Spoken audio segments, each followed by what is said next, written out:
నమస్తే, welcome to reflection. నేను మీ అమోఘ్ దేశపతి. ఈ వీడియో మీకు నచ్చితే లైక్ చేయండి, షేర్ చేయండి, కామెంట్ రూపంలో మీ అభిప్రాయాలు తప్పకుండా తెలియజేయండి. సేంటే మన ఛానల్ని ఇంకా మీరు సబ్స్క్రైబ్ చేసుకోకపోయి ఉంటే ఖచ్చితంగా సబ్స్క్రైబ్ చేయరు, పక్కన బెల్ ఐకాన్ కొట్టరు. మన గ్రూప్ ఆఫ్ ఛానల్స్ అన్నింటిని కూడా సబ్స్క్రైబ్ చేసుకోరు. చాలా అద్భుతమైనటువంటి కంటెంట్ ఇస్తున్నాం మనం అన్ని ఛానల్స్ నుండి. అండ్ మన కాంక్లేవ్ అయిపోయిన తర్వాత నిజంగా ఛానల్ చాలా ఆర్థికంగా క్లిష్టమైనటువంటి పరిస్థితుల్లో ఉన్నది. మీ యొక్క ఆర్థిక సహకారం చాలా అవసరం. ఎందుకంటే మనం చేయాల్సింది చాలా ఉంది. ఏదో ఒక కాంక్లేవ్ చేసి మన ఛానల్ మూసుకోవాలని లేదు నాకు. ఇప్పటికి మనం 4 కాంక్లేవ్స్ చేసుకున్నాం అండ్ ఇంకా చాలా చేయాలి. ఓన్లీ కాంక్లేవ్స్, స్టూడియో ముందు స్టూడియోలో కూర్చొని పనులు చేస్తే కాదు, బయట కూడా చేయాల్సింది ఎంతో ఉన్నది. వాటికి మీ సహకారం నాకు చాలా చాలా చాలా అవసరం.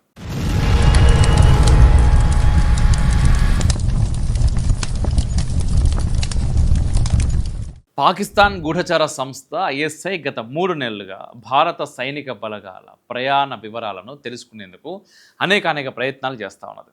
ఏడాది మార్చి నుంచి సైన్యం కాన్వాయ్ ప్రయాణాన్ని పసిగట్టేందుకు లక్షల రూపాయల డబ్బు వెచ్చిస్తున్నది. ఇందుకోసం సోలార్ బేస్డ్ చైనా సీసీటీవీలను తన ఏజెంట్లకు పంపుతున్నది.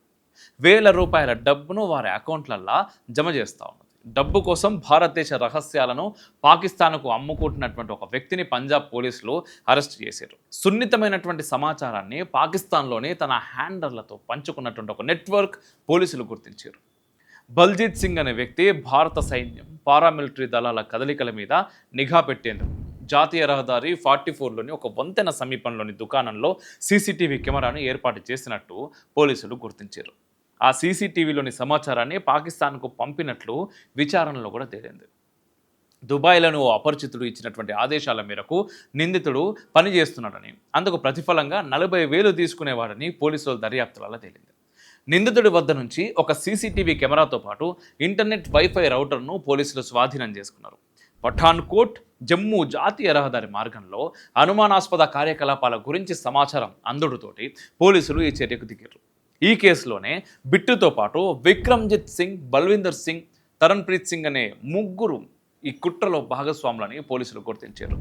ఈ ఘటన ఫస్ట్ టైం కూడా కాదు.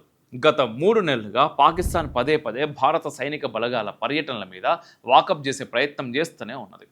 మన నిఘా విభాగాలు ఈ కుట్రలను ఎప్పటికప్పుడు పసిగడుతూనే ఉన్నాయి. 2023 నుంచి భారత సైన్యానికి సంబంధించిన వివరాలను నానా తంటాలు పడతా ఉన్న తెలుసుకోనికి ఓ కిరాణా కొట్టు వ్యాపారి ముసుగులు గూఢచార్యం చేస్తున్నటువంటి వ్యక్తిని 2023లో మన నిఘా విభాగాలు గుర్తించి సైన్యానికి సమాచారం అందించినాయి. ప్రధాని స్వరాష్ట్రంలోనే గూఢచారులు తిష్టవేయడంతో రీసెర్చ్ అండ్ అనాలిసిస్ వింగ్ సైతం దిగ్భ్రాంతికి గురైంది. వైద్య చికిత్స కోసం భారత్కు వచ్చి గుజరాత్లో స్థిరపడిన ఆయన ఇక్కడి పౌరసత్వం కూడా పొందినటువంటి ఓ వ్యక్తి గూఢచర్యం చేస్తుండటంతో యాంటీ టెర్రర్ స్క్వాడ్ గుర్తించి అరెస్ట్ చేసింది.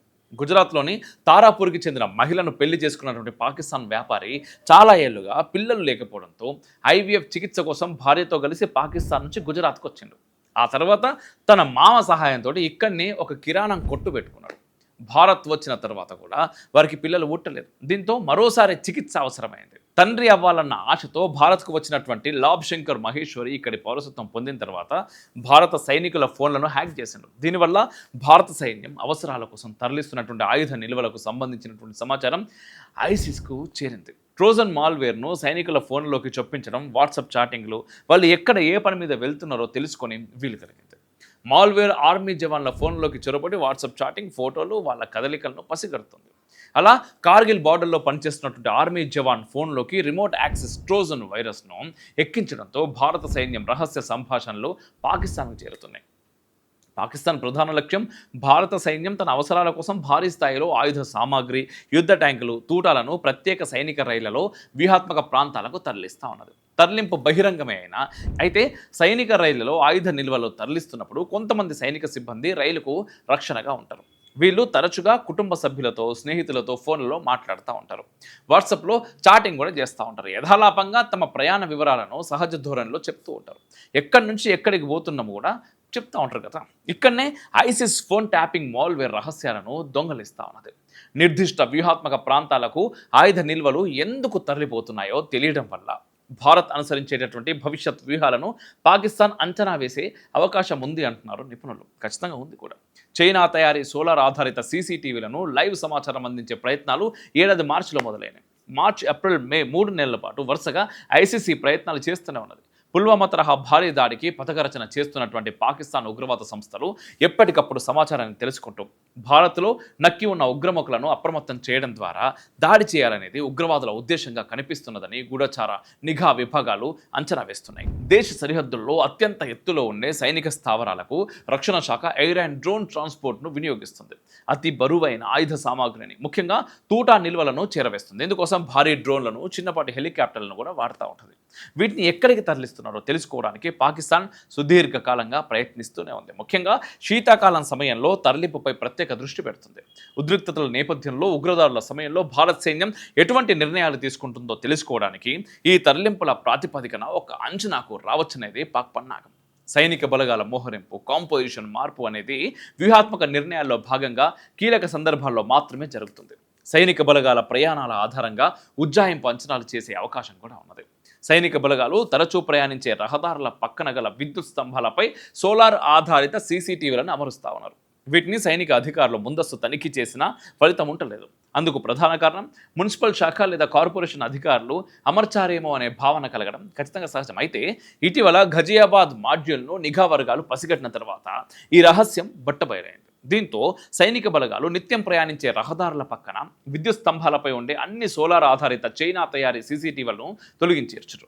దీంతో సైనిక బలగాలు నిత్యం ప్రయాణించేటటువంటి రహదారుల పక్కన విద్యుత్ స్తంభాల మీద ఉండే అన్ని సోలార్ ఆధారిత చైనా తయారీ సీసీటీవీలను తొలగించారు. కేవలం 75,000 రూపాయల నుంచి ₹1,00,000 వరకు వెచ్చిస్తే పాక్ బలగాలకు భారత సైనిక బలగాల తరలింపు, ప్రయాణ వివరాలు తెలిసిపోయే అవకాశం ఉందని తేలడంతో అధికారులు భారీ ఎత్తున బలగాలను తరలిస్తున్నప్పుడు ముందుగా రహదారులను క్షుణ్ణంగా తనిఖీ చేయాలని ఇటీవలే సైన్యం ఆదేశాలు కూడా జారీ చేసింది. రాబోయే ఆగస్టు 15 లోపు భారీ దాడులు జరిగే అవకాశం ఉందని ఇటీవల intelligence bureau research and analysis wing విభాగాలు అప్రమత్తం చేసినటువంటి కొద్ది రోజులకే 44వ నెంబర్ జాతీయ రహదారి మీద చైనా తయారీ సీసీటీవీలు దొరకడంతో రక్షణ శాఖ బలగాలను మరింత అప్రమత్తం చేసింది.